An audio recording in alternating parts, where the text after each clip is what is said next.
সালাতের মধ্যে পুরোটাই তো বেদাতে ভর্তি আর জাল হাদিসে ভর্তি। আরে ওযুর দোয়াটা পর্যন্ত বেদাতি দোয়া। ওযুর দোয়া তৈরি করেছে বিসমিল্লাহির রহমানির রহিম, আল ইসলামু হাক্কুন ওয়াল কুফরু বাতিলুন, আল ঈমানু নূরুন ওয়াল কুফরু যুলমাতুন। এটা বেদাত, দলিল নাই। এটা বেদাত, দলিল নাই। কে তৈরি করলো? আশরাফ আলী থানভী, একজন আলেম এই দোয়া তৈরি করেছে। আল্লাহর নবীর পঠিত দোয়া বাদ দিয়ে কোন বেদাতি আলেমের দোয়া পড়তে আমরা রাজি নই। সারা পৃথিবীব্যাপী চ্যালেঞ্জ, কোন হাদিস গ্রন্থে বর্ণিত হলো এই দোয়া? আপনি কেন তৈরি করলেন? মুহাম্মদ সাল্লাল্লাহু আলাইহি ওয়াসাল্লাম বলেছেন তিরমিজির 25 নম্বর হাদিস, ওযু করার সময় পড়তে হবে বিসমিল্লাহ, শেষ। দলিল আমি দলিল দিলাম, আপনি দলিল দেন।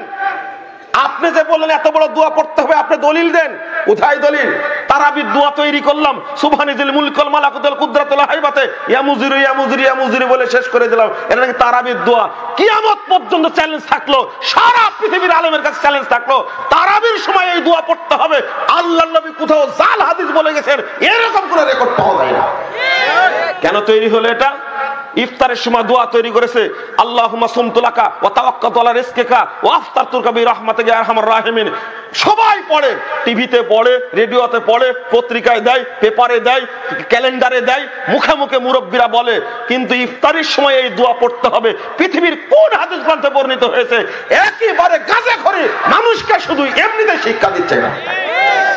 হ্যাঁ, আল্লাহর নবী পড়েছেন বিসমিল্লাহ, বিসমিল্লাহ পড়বো। আল্লাহ বলে আকাসুম তো আল্লাহ রিজকি আফতার, তো হাদিসটা জয়ীফ, আমরা জয়ীফ হাদিস মানি না। বিসমিল্লাহ বলে ইফতার করবো সহিহ, তবে ইফতারি পর পড়বো যাহাবাস জামাউ আবতালাতুল উরুকু সাবাতাল আজরু ইনশাআল্লাহ। কোনো আপত্তি আছে? হাদিস সহিহ মেনে নিব, হাদিস সহিহ না হলে মানবো না, জয়ীফ হলে মানবো না, জাল হলে মানবো না। কত জাল হাদিস চালু আছে সমাজের বুকে, সবই বেদাত আকারে চালু আছে। আপনাদেরকে দলিল ভিত্তিক আমল করার জন্য অনুরোধ করছি। যদি আজকে বেশি বাগাড়ম্বরী করেন, আজকে যদি ভুলের উপরে টিকে থাকেন, সবচেয়ে বাংলাদেশের বড় সমস্যা হলো মৌলবী আর মুরব্বী। এই দুই শ্রেণীর মানুষ ভুল সংশোধন করতে চায় না, এতই আঁকড়ে ধরে থাকে। মুরব্বী আপনি সম্মানী মানুষ, আপনার ফজিলত কত জানেন? ও বয়স্ক মানুষ, আপনার ফজিলত কত জানেন? আল্লাহ নবী বলছেন যে ব্যক্তি মুরব্বীকে সম্মান করে ওই ব্যক্তি যেন আল্লাহকে সম্মান করে। এত ফজিলত আপনার, কিন্তু আপনার মধ্যে এত অহংকার কেন, এত জিদ কেন, এত গোলামি কেন? আপনি একটু নরম হন। আপনার যদি বয়স 120 বছর হয়, যদি জানতে পারেন ওই সময় তাসবিহ দানা দিয়ে তাসবিহ গণনা করা বেদাত, হাতের আঙ্গুলে তাসবিহ গণনা করতে হবে। যদি ভুলও হয় হাতের আঙ্গুলে তাসবিহ গণনা করবেন। এই হাতের আঙ্গুলের গিরাগুলো কাল কিয়ামতের মাঠে আল্লাহর সঙ্গে কথা বলে আপনার পক্ষে সাক্ষী দিবে। 1502 নম্বর হাদিস, লাটরায়ের বিসি দ্বারা, পাথরের কঙ্কর দ্বারা তাসবিহ দানা দানা তাসবিহ দানা গণনা করা বেদাত। 120 বছর বয়সে, বৃদ্ধ বয়সে জানতে পারলেন এটা চলবে না। আপনি আল্লাহর ওয়াস্তে ত্যাগ করেন, আপনার ক্ষতি করতে আসেনি, উপকার করতে এসেছি। আল্লাহ রাব্বুল আলামিন বলেন ইল্লা মান তাবা ওয়া আমানা ওয়া আমিলা আমালান সালিহা ফাউলাইকা ইউবাদদিলুল্লাহু সাইয়্যাতিহিম হাসানাত। আল্লাহ কত বড় রহমান, তিনি কত দয়ালু, তিনি কত দয়ালু। আল্লাহ বলছেন যে ব্যক্তি তওবা করলো, সূরা ফুরকান ৭০ নম্বর আয়াত, যে ব্যক্তি তওবা করলো, ঈমান আনলো, বিশুদ্ধ আমল করলো, আল্লাহ রাব্বুল আলামিন তাদের যাবতীয় পাপকে নেকিতে পরিবর্তন করে দেবেন। ৯৫ বছর বয়সে গিয়ে শুনলেন এই আমলটা আমার ভুল ছিল। ভুল ছিল মানে আযানের দোয়াই পড়েছেন ওয়াদ-দারাজাত রাফিয়া ওয়ারযুকনা শাফাআতাহু ইয়াউমাল কিয়ামা ইন্নাকা লা তুখলিফুল মিয়াদ। এই বাড়তি অংশটুকু হাদিসে পাওয়া যায় না। আপনি কেন পড়তে গেলেন? যতটুকু সহিহ বুখারীর মধ্যে আসছে অতটুকু পড়েন। আপনি যখন বলছেন মুয়াজ্জিন আস-সালাতু খায়রুম মিনান নাওম, তখন আপনি উত্তর দিচ্ছেন সাদ্দাক্তা ওয়া বারারতা। নাউযুবিল্লাহ, সাদ্দাক্তা ওয়া বারারতা বলার দোয়া পৃথিবীতে কোনো হাদিস গ্রন্থে নেই।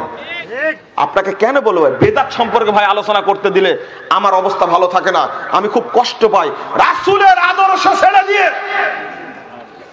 রাসূলের আদর্শ ছেড়ে দিয়ে যারা বেদাতি আদর্শের প্রতি আত্মসমর্পণ করে, যারা বেদাতকে মেনে চলে, তাদের মতো হতভাগা আর কেউ নেই।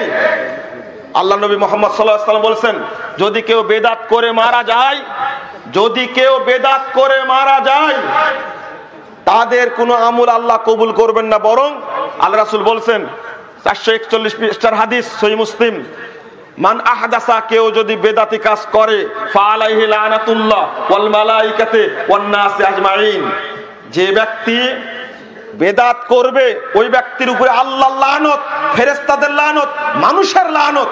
শুধু তাই না, লা ইয়াকবালু মিনহু ইয়াউমাল কিয়ামাতি সারফান ওয়ালা আদলা, কাল কিয়ামতের মাঠে তার কোনো ফরজ ইবাদত কবুল হবে না, নফল ইবাদত কবুল হবে না।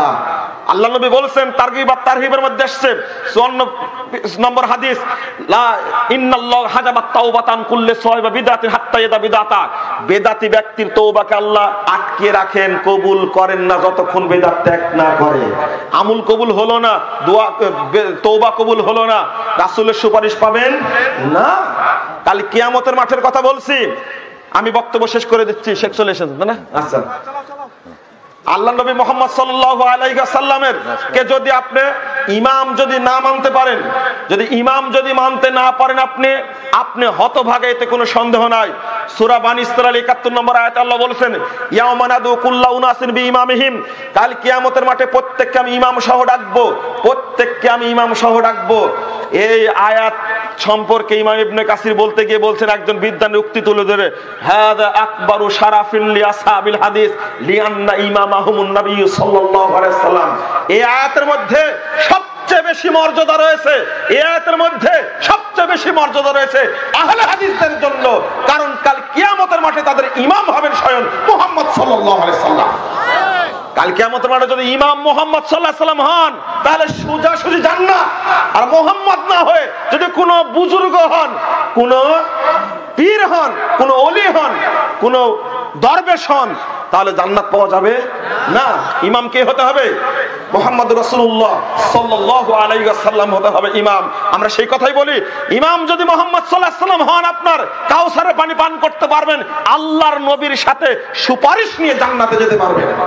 আর যদি বেদাতি হয়, প্রত্যেকদিন ইমামের কাছে শুনেন, কুল্লা বিদাতিন দালালা ওয়া কুল্লা দালালাতিন ফিন্নার। নাসাইর 1578 নম্বর হাদিস বর্ণিত হয়েছে, বেদাতিরা জাহান্নামে যাবে।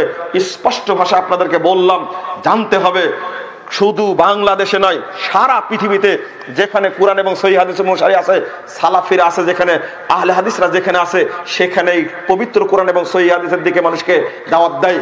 আল্লামা খতিব বাগদাদি তিনি বলছেন শারফ আসহাবিল হাদিসের মধ্যে 47 পৃষ্ঠায় তিনি বলছেন, বন্ধুরা শুনে রাখো, কুল্লু ফিয়াতিন তাতাহাইয়াদিল আরা ওয়া তাস্তাহসিনু রায়া তাকিফু আলাই। পৃথিবীতে যত ফেরকা আছে, যত দল আছে, যত ফেরকা বন্দি আছে, মাযহাব আছে, তরিকা আছে, সবাই নিজ নিজ তৈরি করা আমলের আনুগত্য করে, তাকেই সন্তুষ্ট, তার উপরে সন্তুষ্ট থাকে, তার উপরে টিকে থাকে। সেওয়া সাহাবিল হাদিস, তবে আহলে হাদিসগণ নয়। আহলে হাদিসগণ বেদাতের তোয়াক্কা করে না, শিরকের তোয়াক্কা করে না। কারণটা কি?